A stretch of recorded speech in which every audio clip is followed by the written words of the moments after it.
unless a solution is made, our movement will be continue, because it's not movement of yesterday. It's continuing since last 40 years,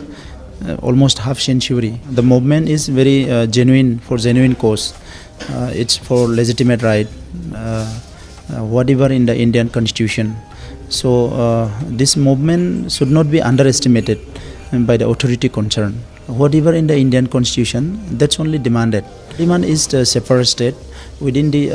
Article 2 and 3 of Indian constitution. So if Telangana can be created, why not Bodoland? मा होनदों बियो जोंनि दाबिया मा होनदों 40 बोसोर फुराना आरोना 50 बोसोर अलमोस्ट हाफ सेन्चुरि जाबाय होननानै बुंदों आरो बियो जेब्लासिम जोंनि जेंनाया सुस्रांजाया अब्लासिम जोङो मा सोमावसारबाय थागोन आरोना जेंनाया सुस्रांजादों आरोना दिनैनि दिनावहाय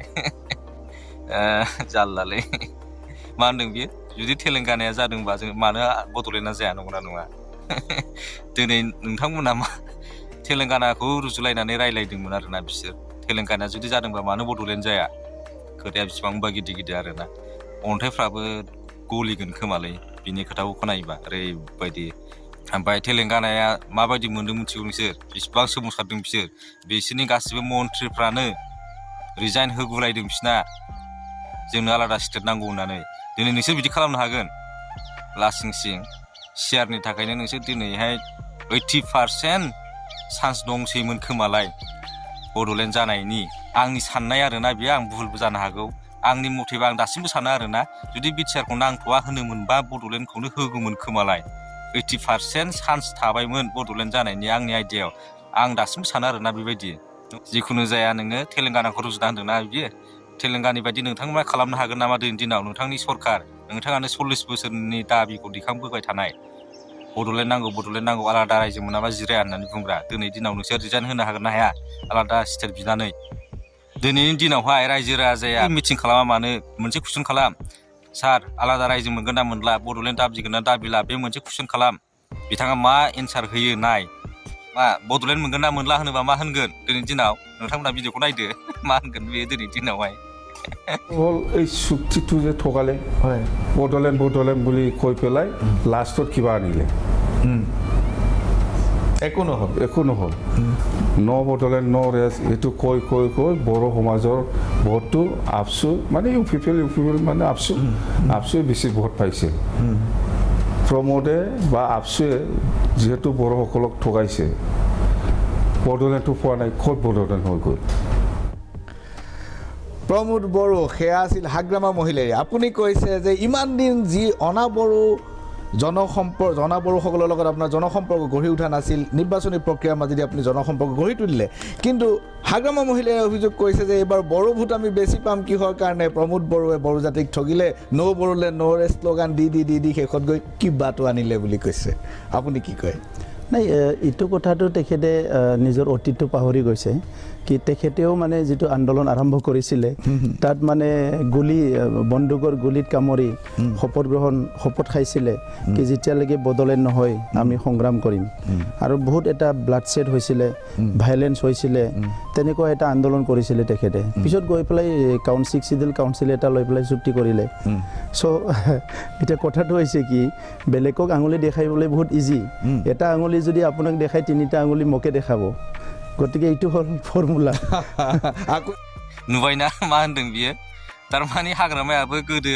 हाथियार लानानै बड'लेण्ड बिदोंमोन ओमफ्राय लास्टआव मा खालामगोन नों बिटिसि सुक्ति खालामदों होनदों ओमफ्राय जेनेबा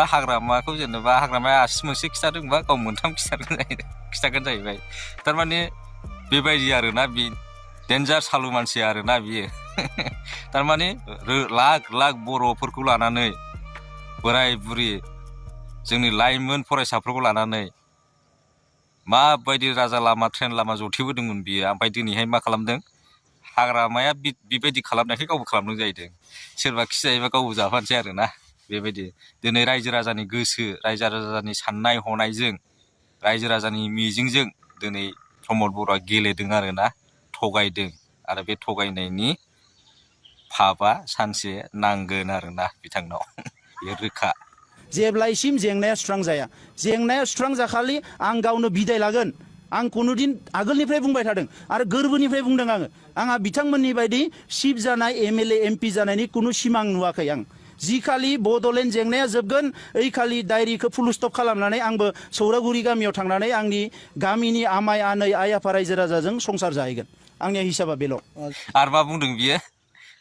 हाग्रामोन बायदि चिफ जानाय एमपि एमएलए जानायनि बेहा सिमां गैया जादों गावहा सिमां गैयामोन जेब्लानाखि बड'लेण्डनि जेंनाया जोबगोन अब्ला गावबो गावसिनि गामि सौरागुरि गामियावहाय बिमायमोनजों बा बिबै बिबौ गावनि बिमा बिफाफोरजों नामा खामानि मावनानै जाहैगोन आरोना बेबायदि खोथा होनदोंमोन आरोना बियो ओमफ्राय दिनैनि दिनाव मा जाखो बियो बा आबसुनि प्रेसिडेन्टखौ इलेक्सन जाहां जाहाङाव आबसुनि प्रेसिडेन्टखौ थारला नागारनानैहाय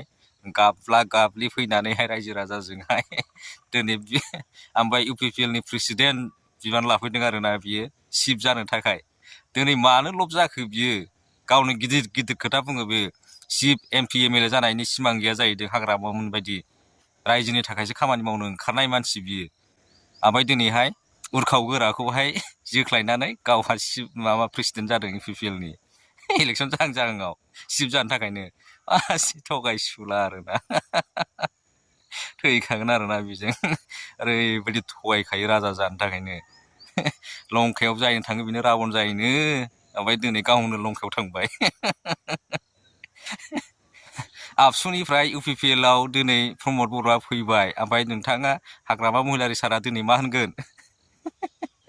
थारैनो प्रमद बर' सारा हारिनि थाखाय मोजां खामानि मावमारगोन ना बहा मोजां मानसि जाहैबाय बेलाय एक्सुवेलि प्रेसिडेन्ट थानाय समावनो जाथिखौ जाबादि थगायबाय बियो आरो राजनितियाव फैनानै फिसा थगायबावदों बेनि खोथाखौ सोर बिसास खालामनांगौ नंगौबो गोरलै नङा आन्दालां सार मोजां खामानि मावमारगोनबो खोमालाय दिनैबो मावगोन खोमालाय सार नंगौना नङा प्रमद बर'खौ एक नाम्बार मिसा कथा कुवार हेडमास्टार जाम्बा